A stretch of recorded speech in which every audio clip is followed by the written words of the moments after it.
Within a single decade, between 1830 and 1840, nearly all of the 125,000 Native Americans in the southeastern United States were driven off their lands in one of the darkest chapters in American history. The removal of 5 Indian nations left thousands dead in what became known as the Trail of Tears.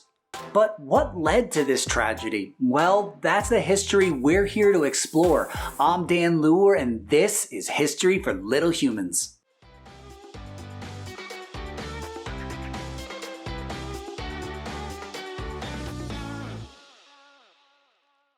And before we get going, I just want to remind teachers and homeschool parents that there are lesson plans and resources that go with this episode on my website, and there are direct links below, so check them out. So, our exploration question for today's episode is, what were the causes and effects of the Trail of Tears? So try to understand what led to this tragedy and what happened because of it. And also, do a little stretching with me now, because I'm telling you, this episode is gonna get heavy. For tens of thousands of years, Native American tribes occupied the lands of what is now the southeastern United States. The area was dominated by the so-called 5 civilized tribes: the Choctaw, Chickasaw, Creek, Seminole, and the Cherokee. They had adopted many American cultural traits like developed trading economies, European clothing, owning slaves. Yeah, because back then some people considered that civilized. They also had written languages, and the Cherokee Nation even had a constitution modeled after the United States. Their lands spanned across the states of North Carolina to Mississippi and were smack in the middle of America's Cotton Kingdom. Rich farmlands that more and more American settlers began hungering after. The state of Georgia actually led the way in passing laws that encroached upon the rights of Native Americans and on their lands. However, the Supreme Court of the United States ruled in the case Worcester versus Georgia that states could not infringe on Indian nations' rights or lands due to the treaties that they had with the federal government. But President Jackson chose to ignore this ruling in this case and instead work to drive the Indians off of their lands for good. Before Andrew Jackson was president, he was a famed and beloved general. He made a heroic stand against the British in the Battle of New Orleans. But he was also famous for his assaults on Indian nations that deprived them of much of their lands. Elected president in 1828, Andrew Jackson was determined to make Indian removal a crowning achievement of his presidency. And that brings us to our quiz flash from the past. Which of the 5 civilized tribes fought alongside Andrew Jackson during his heroic stand in the Battle of New Orleans? The Cherokee, the Choctaw, the Creek, or the Seminoles?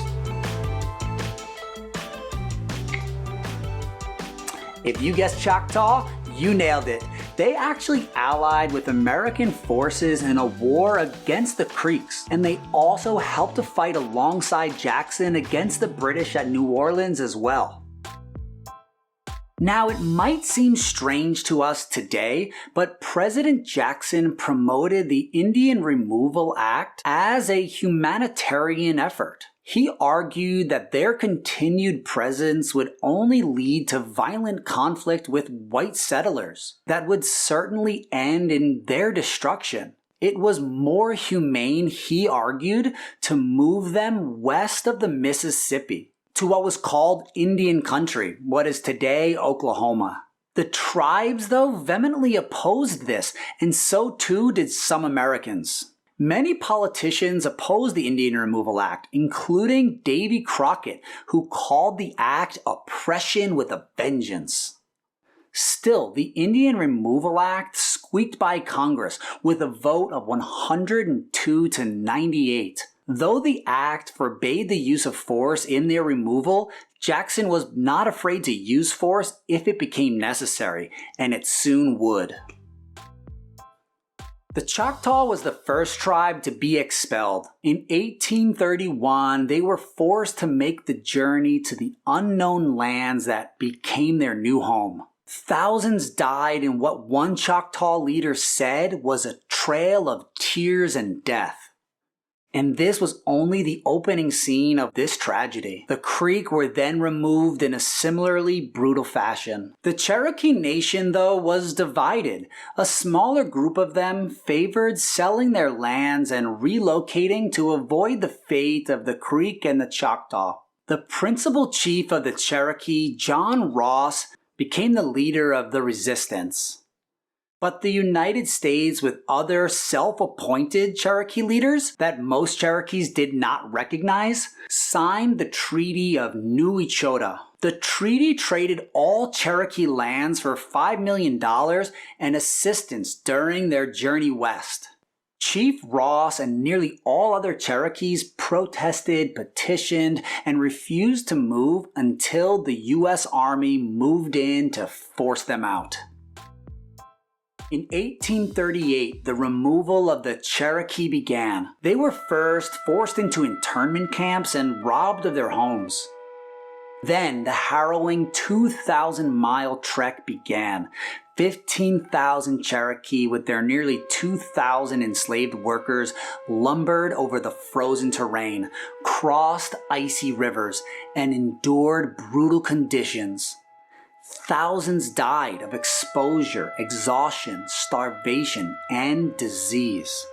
At every stop, one witness remembered they buried roughly a dozen of their people, day after miserable day. Army Private John Burnett, who protested the act but still carried out his orders, recorded his memories of the process. "I saw the helpless Cherokees arrested and dragged from their homes, and in the chill of a drizzling rain on an October morning, I saw them loaded like cattle or sheep into 645 wagons and started toward the west. One can never forget the sadness of that morning. Many of these helpless people did not have blankets, and many of them had been driven from their home barefooted.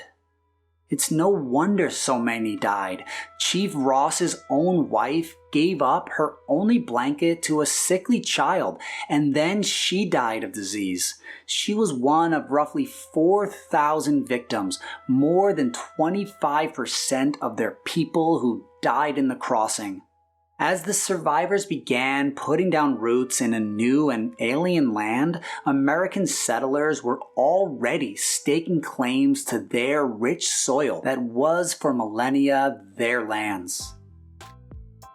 The Trail of Tears is undoubtedly one of the darkest chapters in American history, but it unfortunately was not an isolated incident. At that very same time, northern tribes of the Great Plains were also being driven from their lands and pushed west, and this would continue in the next several decades as well. But despite the hardships and oppression that they faced, Indian nations fought on for their own survival. The Cherokee today number upwards of 200,000 people. Even without control of their ancestral lands, they are carrying on their ancestral traditions. Because remember, students, that history is the light that guides us forward. So thanks for learning some today. This has been History for Little Humans. And hey, if you like this episode, could you click the thumb that shows it? And you can hit subscribe as well to get updates on all of our new episodes that we drop every week. I'll catch you next time.